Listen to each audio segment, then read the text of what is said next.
All right. So, woohoo! All right, so we're through chapters 1, 2, and 3.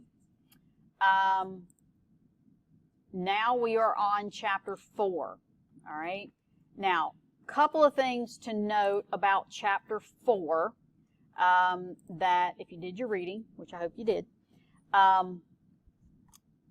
you noticed. So in chapter 4, we shift over to what we call process costing.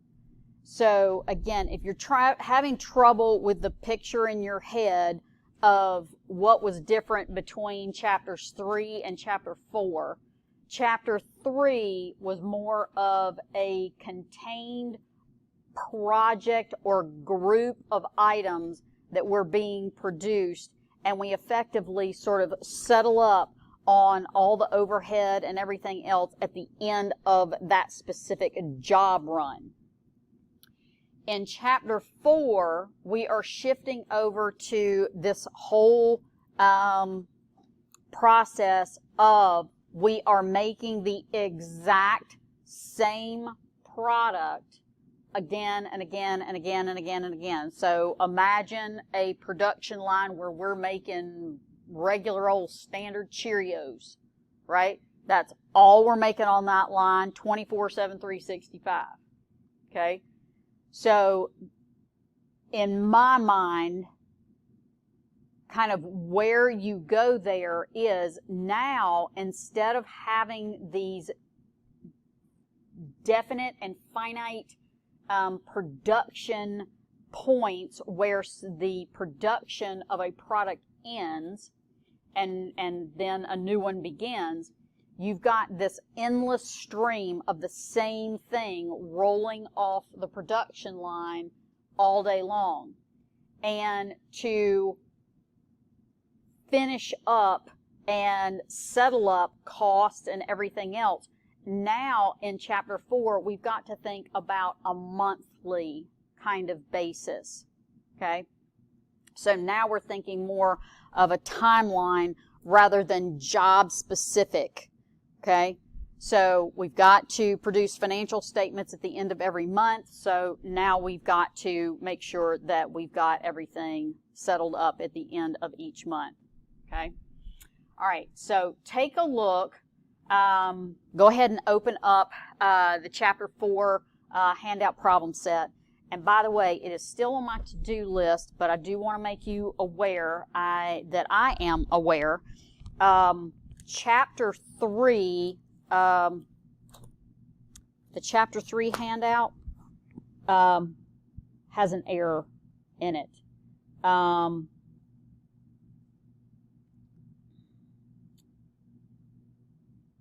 Basically what I did was I had a certain set of numbers that were in the narrative, but I was working from the numbers from the screen to prove my spreadsheet was working correctly, and I just didn't change the narrative. So anyway.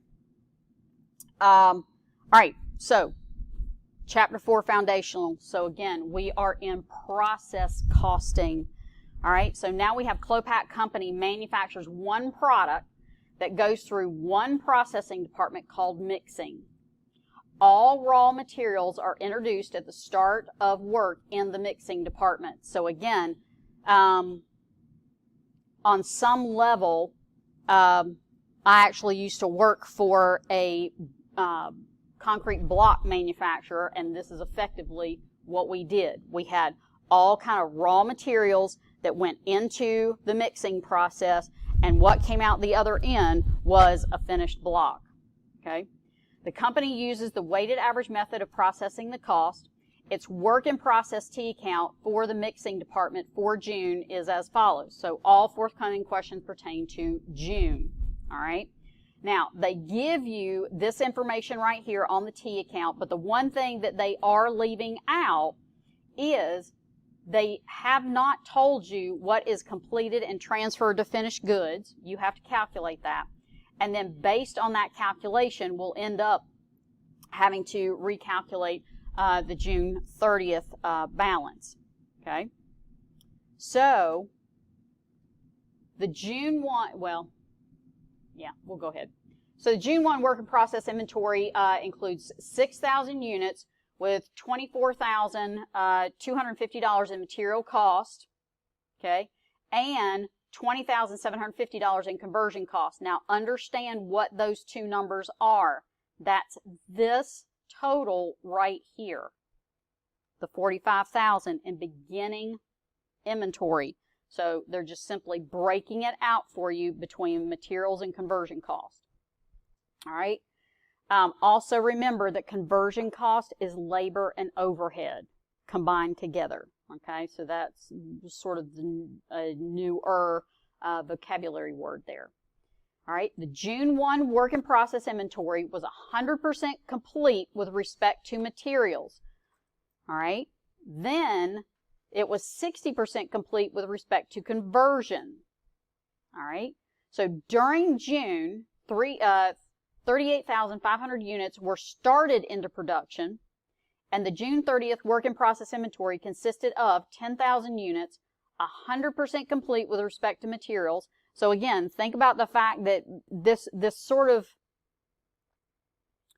works if, again, I am at a concrete block manufacturer. That's the picture that's going in my head, because as far as it being 100% complete with respect to materials, try to imagine a big giant mixing tub where, to start the process, we dump all the materials and everything into that mixing bowl, and effectively the only thing that is, so that's 100% complete for the materials as soon as they're dumped into the bowl. Then you've got the process by which the labor is added, and then we will come up with a completed product. All right. So then those 10,000 items left in, let's see, the June 30th left in ending inventory was 50% complete with respect to conversion. All right. So the first thing that we have to do, it says prepare the journal entries to record the raw materials used in production and the direct labor cost incurred. Okay. So first of all, where are we going to pull that information from? So if we need to know the materials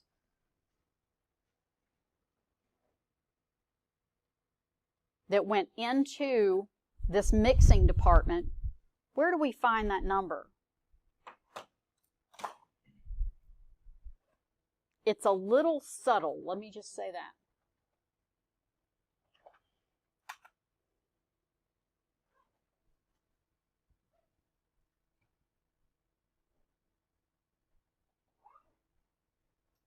See it?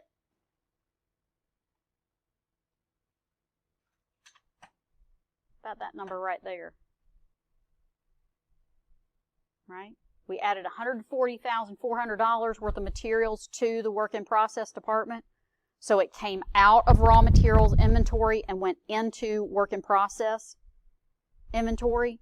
So we come down here and we've got, I'm going to abbreviate, so I'm just going to put WIP for the mixing, if I can type, mixing department. And it came out of raw materials inventory. Hang on.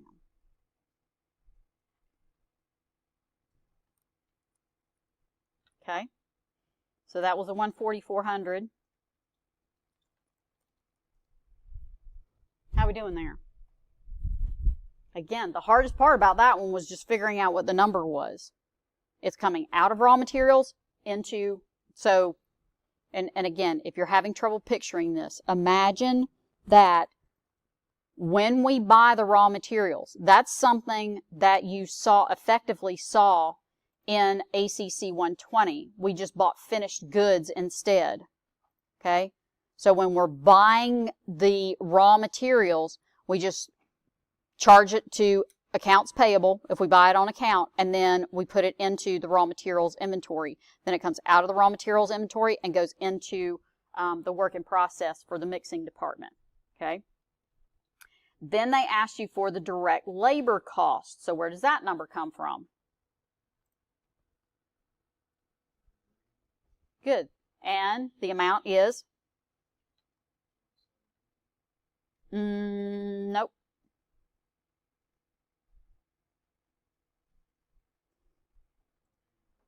Yeah, there you go. The 89.5, right? So again, this feels a little bit weird, but as people are there in the production line, instead of it being charged off to payroll expense, because they are on the production line, it gets coded to work in process. Okay? So again, work in process mixing inventory department, and we're going to charge it to, so we are assuming that we're accruing it, okay? So salaries and wages payable. So again, in ACC120, we sort of assumed that all wages were administrative, non-production wages, okay? Any questions there? Don't make that one hard, because that one just, the subtlety of how to do it is, or where you're grabbing your information from is there. Okay? And then, number 2 says prepare the journal entry to record the overhead and cost applied to the production department. Okay? Well, that number is good, the 107. Okay, so the 107, and again, I know that these have to balance. So you know that it's going into the work in process mixing department, so I'm just going to point and click there rather than type. And where's it coming from? Good, manufacturing overhead, right? This is when we are applying. Talking and typing is difficult. Okay? Yes. A manufacturing overhead would be something along the lines of we're recording depreciation on the building, the equipment, and everything there in the manufacturing facility, and we credit accumulated depreciation just like we did in ACC 120, but for everything that is manufacturing associated, we hit the manufacturing overhead account. If it was depreciation that was on, say, office equipment at the corporate headquarters, we would increase accumulated depreciation, but we would charge that off to depreciation expense rather than the overhead account. Okay. All right. Okay. Let's look at number 3. So then they say, how many units were completed and transferred to finished goods during the period? All right. So we need to start with the work in process for June 1. How many units were in work in process inventory on June 1? Good, the 6,000. That's that number right there. Okay. So let's plug that in. Okay. Then we started into production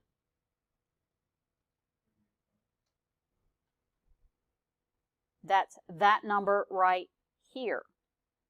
Okay. So there's the 38.5.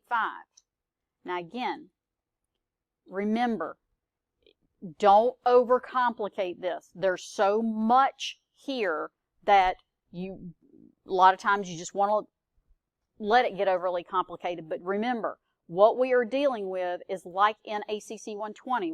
When we had supplies beginning inventory, we added more supplies to it. We got, goods available for sale, and then goods available for sale was either in ending inventory or still on the shelf. Okay? Effectively, we're doing the exact same thing. It's just we're building these products that are going into this process. So the total units in process or something equivalent to goods available for sale, is the 44.5. Okay? And then we were told how many units are in ending inventory? 10. Okay? So we were given that number. All right? So then the completed and transferred out would have been the goods available minus the ending inventory, gets us to the 34.5. How we doing? Okay. Now, how can I explain this? That is, think physical goods. All right? So now we've got to back up and we've got to think through this process of those physical goods, what portion of it was materials and what portion of it was conversion costs, okay, on that ending inventory. So again, don't miss the fact that this is kind of where we're trying to get back to. We're trying to account for ending inventory, all right? So when we've got the materials, the units transferred out were 100% complete for materials. You remember that? Right here. The June 30th work in process consisted of 10,000 units, 100% complete with respect to materials. They were 50% complete with respect to conversion. So on some level, let's finish 4 and 5 kind of at the same time. All right. Oops, sorry, I dropped that in the wrong place. The units transferred out were 100%. The equivalent units for materials was 100%. The equivalent units for the conversion was 50%. How are we doing there? You got the picture? Now, we've got to take those units transferred out. So this is going to be the units transferred out times the 100% complete. Okay. And now, here, the equivalent units in ending in work in process inventory, now it's the 10,000 units times the percent complete.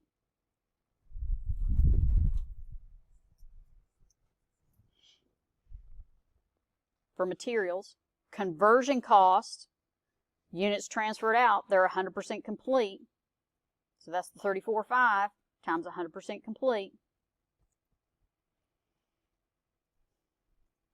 And the work in process inventory, though, that's the 10,000 units,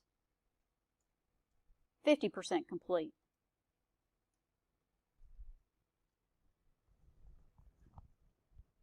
So on some level, try to get the picture going in your head. Again, I don't want you to make this into a math problem. We're trying to describe something that's actually happening in the production facility. So try to imagine that big giant mixing tub, and again, it could be Cheerios, right? Where we've got that big giant mixing tub, we dump all the product into the mixing tub for the Cheerios, and as soon as we dump everything in, it gets all mixed up, and again, it's 100% complete for materials. Okay, then we got to add some conversion costs to it, aka labor and overhead to it, because we've got to have somebody watching it. Because that's some sort of, call it bread type product, you probably have to make sure that it gets mixed thoroughly, right? Then you've got to make sure that maybe it sits for a certain length of time and somebody needs to check on it periodically to make sure that it's, doing its thing, okay? So that's the 100% for the materials, and then again, that conversion cost is we're only 50% into getting that 100% of materials to completion. Yes?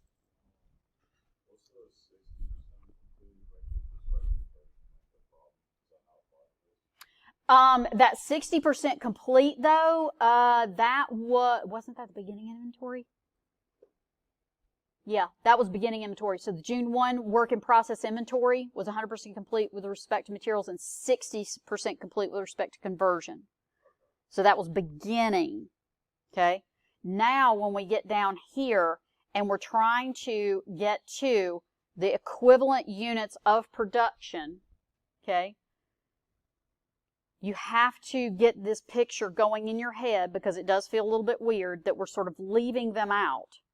But think about the fact that those units started at the beginning of the period 60% complete for conversion, right? That 40% that we added to conversion cost is now sitting there in those units transferred out. You see where I'm going there? Okay. So it feels weird that we feel like we're leaving them by the wayside, but we're not really. That additional 40% is included in those units transferred out. And then all we have to do is just sum the equivalent units.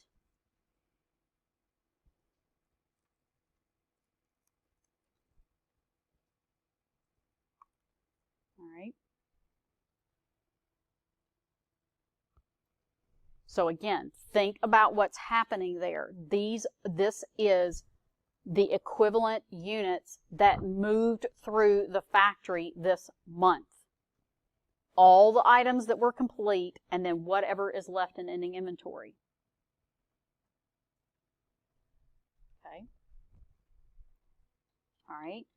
Now let's look at the next little group here. What they want on the next group is, what is the cost of beginning work in process inventory plus the cost added during the period for materials and or conversion? All right. So now think about what we're doing here. We're shifting from units to dollars. Okay. So what is the cost of beginning work in process inventory plus the cost for the materials? All right. So the cost of the beginning work in process inventory was, where do we pull that number from? So beginning work in process inventory for materials. Good. It's the 24,250 right here that they broke out, right? So the 24,250 is the beginning work in process for materials. The 2750 is for the conversion cost. All right. So let's just pull those two numbers down.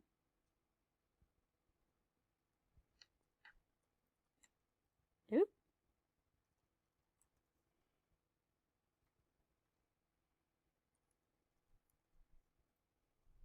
Okay.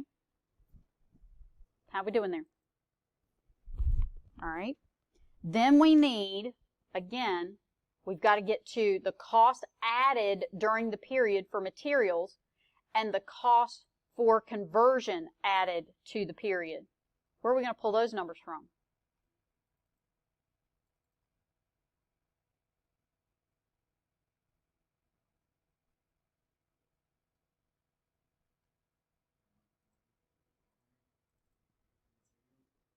Good, right there in the T account, right? There's the 140,400. So that one actually has a little cell that we can drop in there. So the cost added during the period for the materials is the 140,400. The cost added for conversion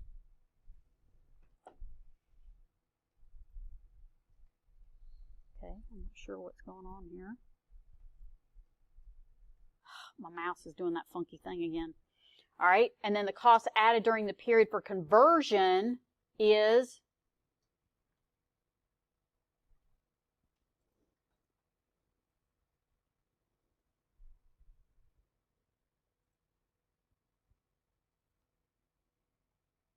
it's subtle. Those two numbers right there. So we're looking at B6 and B7.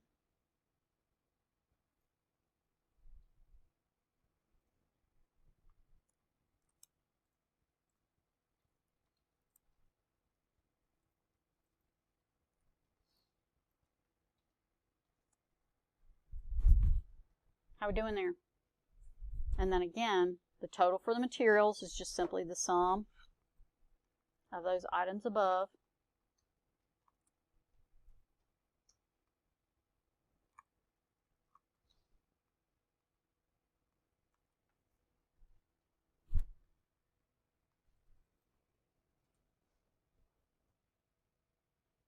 Now, I want you to think about this.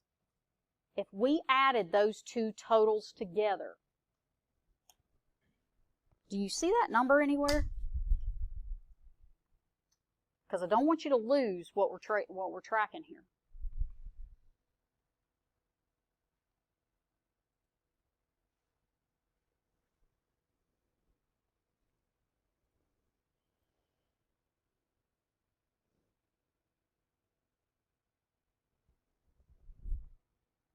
That group of numbers right there,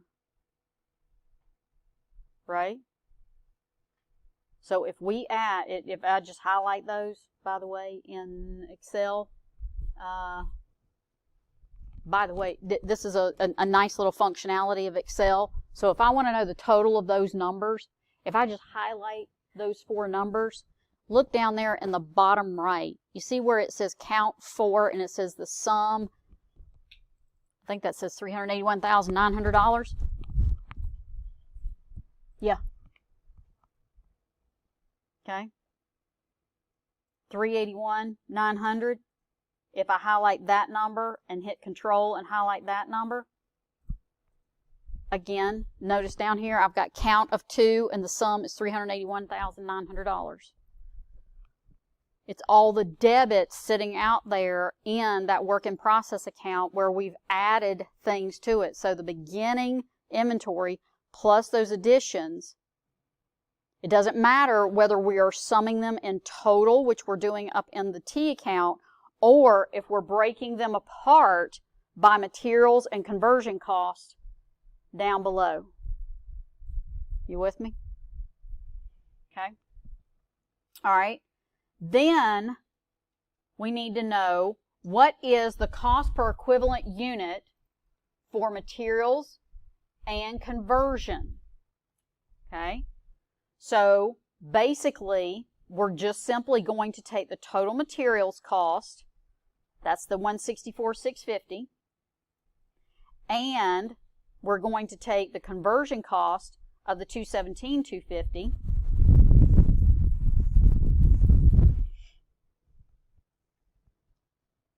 and now we have to divide it by the equivalent units of production for materials and the equivalent units for conversion.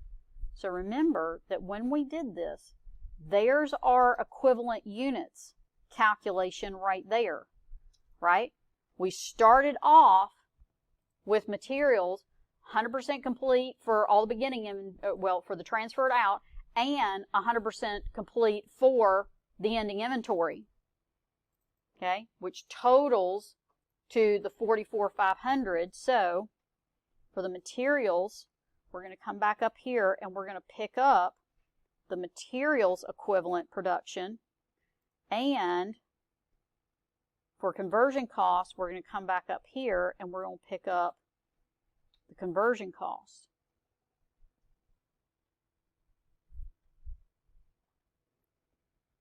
And then we just simply divide the cost by units of production. Cost divided by units of production. So it's $3.70 per unit for materials and $5.50 per unit for conversion cost. So when we are looking at this product, think about the unit cost. We've got more labor into this product than we have materials to get it to completion per unit. How are we doing there? Okay. So when we're so understand everything that we've just done here.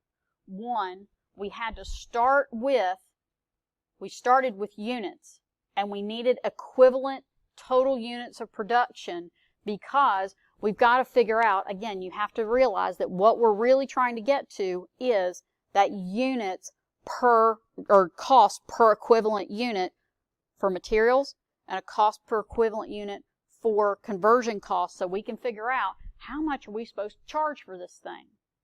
Okay?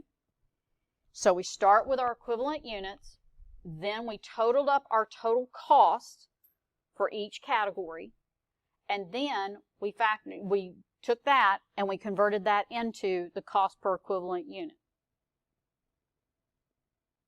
How we doing? This process costing thing, it's a little crazy, all right? Then they ask, what is the cost of ending work in process inventory for materials and conversion? All right, now think about that one.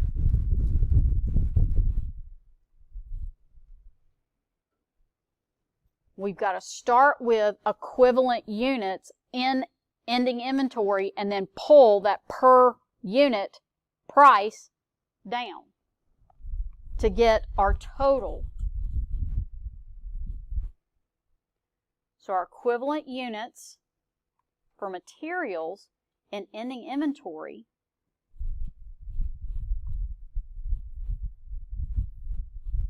was right here.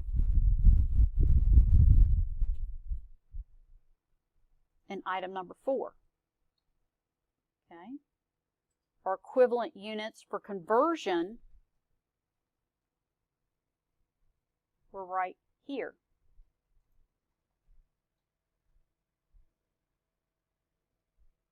How are we doing there? Okay. Then we just calculated the cost. So the cost per materials is $370 per unit. The cost for the conversion is $550 per unit.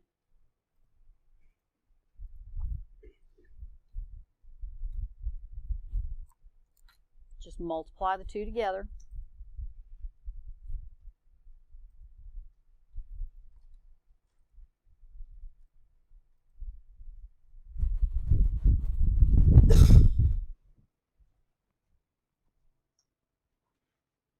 How we doing?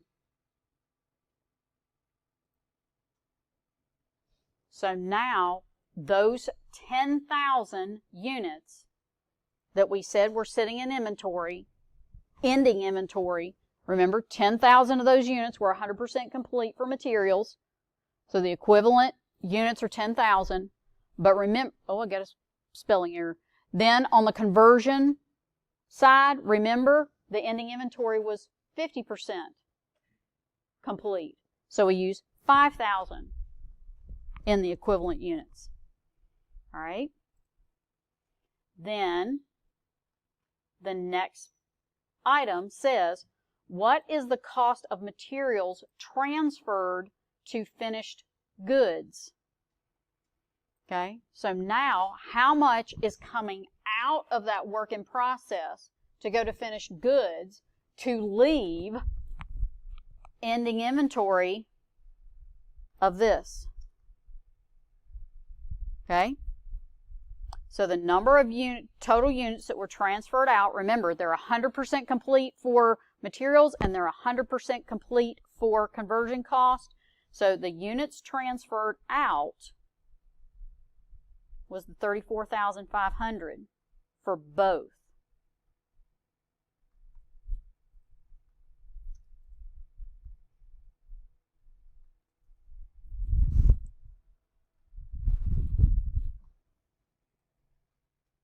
Okay. And we just factored in and calculated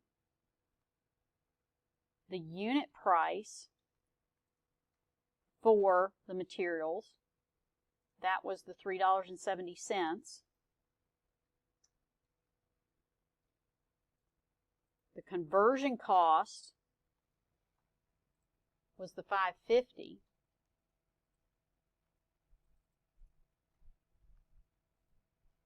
So that those 34,500 units have $3.70 for materials in them, $5.50 of conversion costs in them.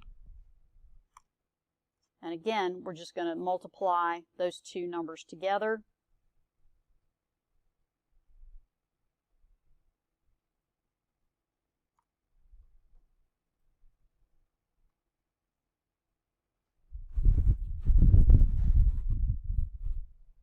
How we doing? So again, don't miss this. Up here in the T account, we're tracking totals. When we're coming down here and we're breaking out all this stuff, we're breaking it out by what part is materials, what part is conversion cost, what part's materials, what part's conversion, what's materials, what's conversion. Okay? So then it says in number 14, it says prepare the journal entry to record the transfer of costs from work in process to finished goods. So let's keep it simple to start with. The total is the materials plus the conversion cost. Right? We know that journal entry has to balance.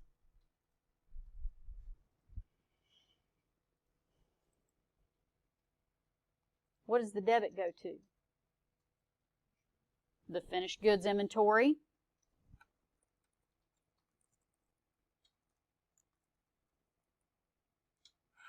And good, the work in process mixing department.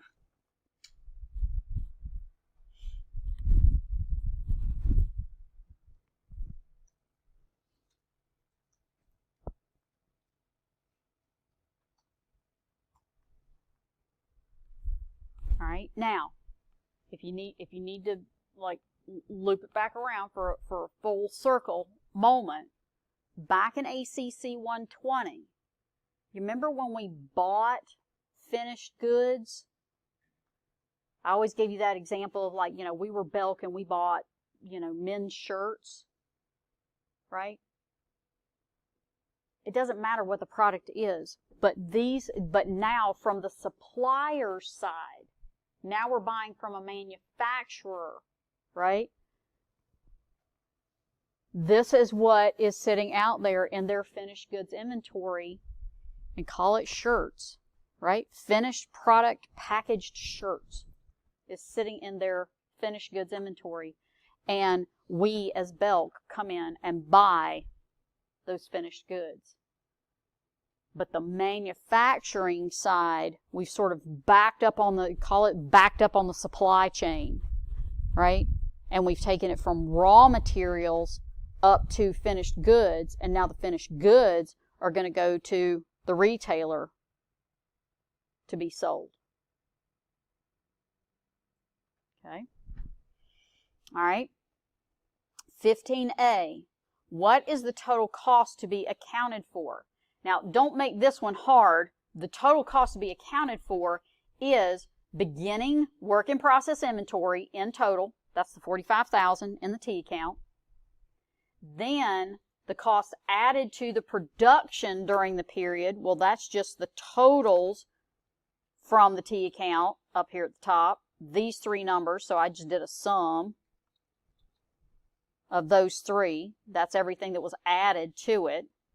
We're simply summing those two numbers to get total cost to be accounted for.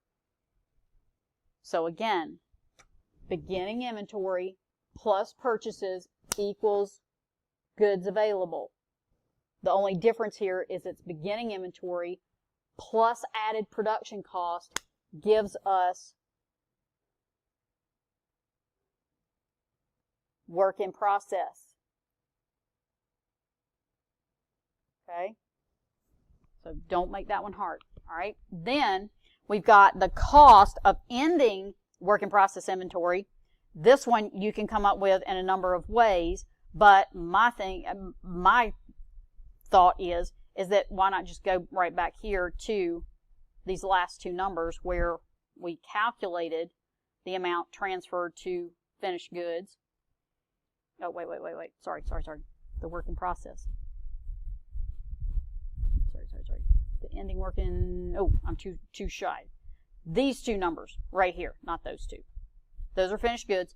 These are the ending work in process. Okay, so I'm going to add ending work in process for materials plus conversion.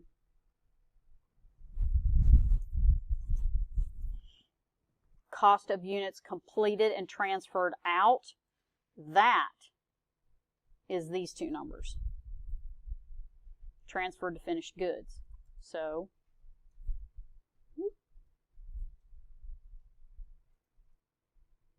materials, conversion cost, and sum those two.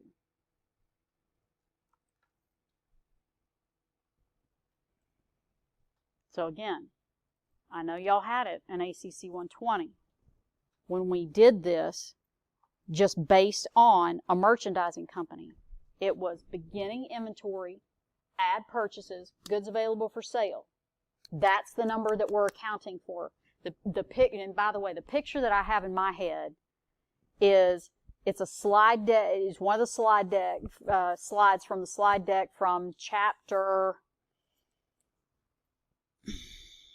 6. And it's got this big X on it. And it was beginning inventory plus purchases equals goods available for sale. That goods available for sale has to be either on the shelf or sold, right? That same logic works here. We've got beginning work in process inventory. We add the production during the period, so that gives us the cost to be accounted for. That cost to be accounted for either remains in work in process or got transferred out. That same logic works every time. So one of the things about accounting is we have an awful lot of patterns that we follow in accounting, and this is another one of them. So it doesn't matter whether it's effectively a merchandising business or a manufacturing business, but the same logic follows. How are we doing? Right. Any questions?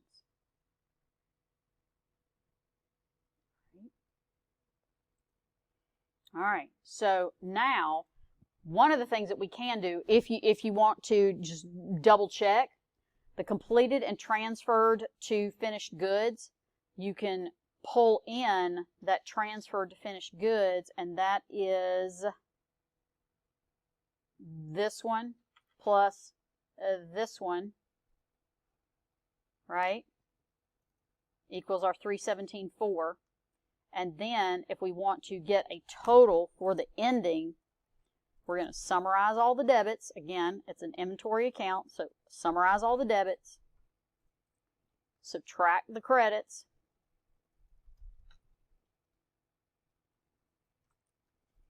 and we get 64,500 in the ending balance and ending work in process. Now, if you come back down here,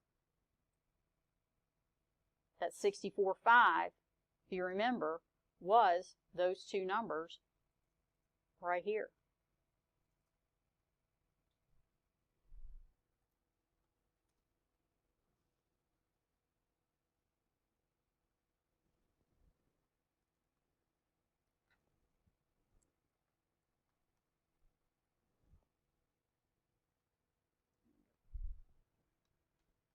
How we doing?